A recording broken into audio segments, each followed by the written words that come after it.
Bon, je ne vais pas revenir sur l'importance du réseau de l'Institut français et de l'Institut français comme tête de réseau.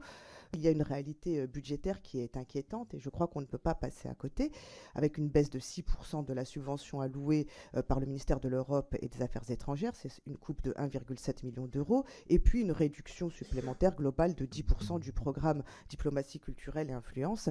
C'est bien l'action même de l'Institut français qui est en réalité fragilisée, s'y ajoutent les incertitudes quant au gel et annulation de crédits susceptibles d'intervenir au cours de l'année 2025. Donc comment prétendre soutenir sérieusement notre rayonnement culturel tout en sabrant ses moyens? Et quand j'entends ma collègue Maude Petit parler de capacité d'adaptation des agents de l'Institut français, c'est un doux euphémisme, parce que ces coupes budgétaires auront des conséquences directes et bien concrètes. Des programmes d'accompagnement du réseau culturel français sont revus à la baisse, des projets sont annulés. Monsieur le rapporteur Petit, vous nous renvoyez comme souvent au passé et vous nous dites depuis 2017, le budget s'est amélioré. Vous oubliez toujours et vous omettez systématiquement l'effet de l'inflation sur les budgets pour cacher en fait la réalité.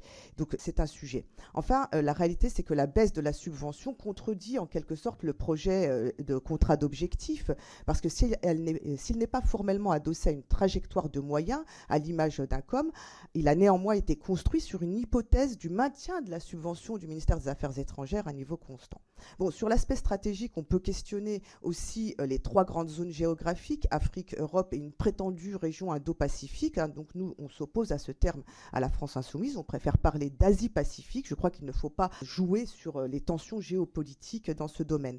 Enfin, ce COP illustre une incohérence qui est plus large dans la gestion des outils d'influence. La France insoumise alerte donc sur l'incohérence de ce COP avec les moyens qui lui sont alloués, appelle à une révision et une actualisation de la trajectoire budgétaire pour la période 2025-2027.